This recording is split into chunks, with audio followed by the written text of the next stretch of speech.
very much, Mr. Annan. I'd now like to introduce Barbara Stocking, who is the Chief Executive Officer of Oxfam UK. Thank you very much. Good morning, everyone. When I travel from Afghanistan to Uganda to Haiti, what poor people say to me is that something is happening to their climate. That the rains are coming at completely different times, that they plant their seeds and then the rains come and sweep them all away. And they ask me what's happening. They know something's happening, but they don't know what it is.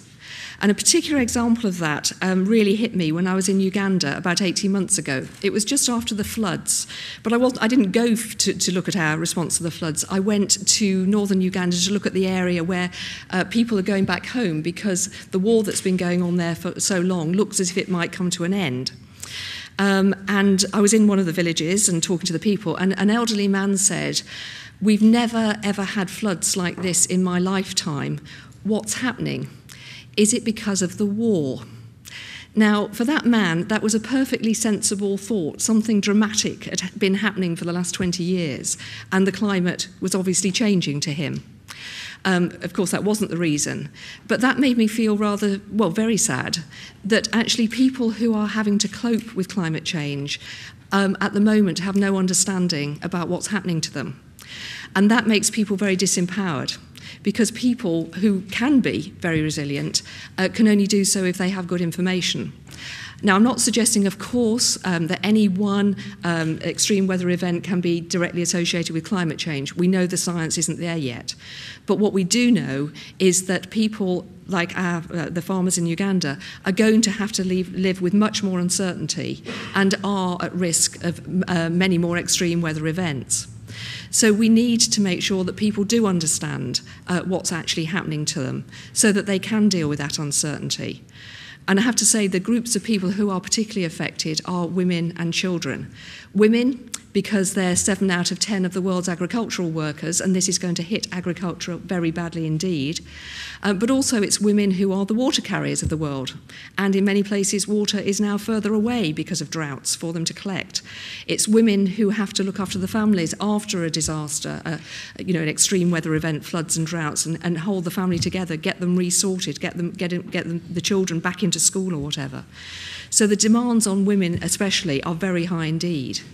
Now, it's not that if people can't do anything, if they know what's happening, and I'd like to give you the positive example of Bangladesh, where people have recognised a lot of what is happening to them. They're very used to floods, but they are getting more extreme weather events.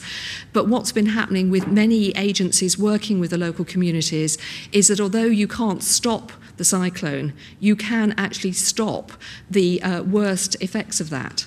And it's very interesting that with Cyclone Sidr, only 3,400 people died in Bangladesh, compared to Cyclone Nargis, where more than 100,000 people died in Myanmar, Burma. Because the people were prepared. With help from lots of different agencies, communities are building shelters on higher grounds. They have early warning system to get the message that a cyclone's coming. They've had training in first aid and search and rescue and so on. So people are really looking after themselves. And we've got a nice example of a woman in one of the villages who is the leader in that village, who's actually making all that disaster risk reduction happen. Again, it's often women who are taking the lead in these areas. Now, it's not just the people themselves, the poor people, who need to understand what's happening. As Mr. Annan said, we all need to understand that. People think far too much that this is something that's going to happen in the future, whereas we know that it is happening to people now.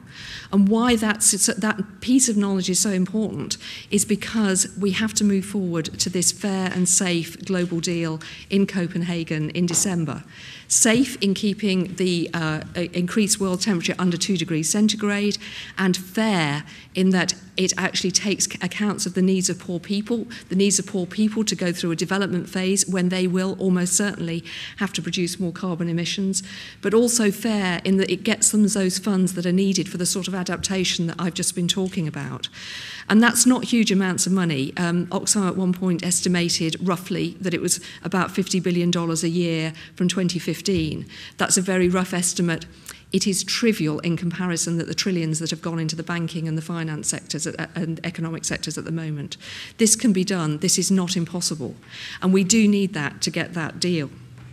Now, if you're just wondering in conclusion why I'm wearing this little badge here, this exciting tick, tick, tick, that's because this is the symbol for what Mr. Anand was talking about the linkage between the Global Humanitarian Forum and the Global Campaign for Climate Action, which covers most of the environment NGOs and now a lot of the development NGOs as well.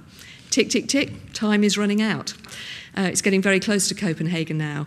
Time, tick, tick, tick, also because it really is time for climate justice.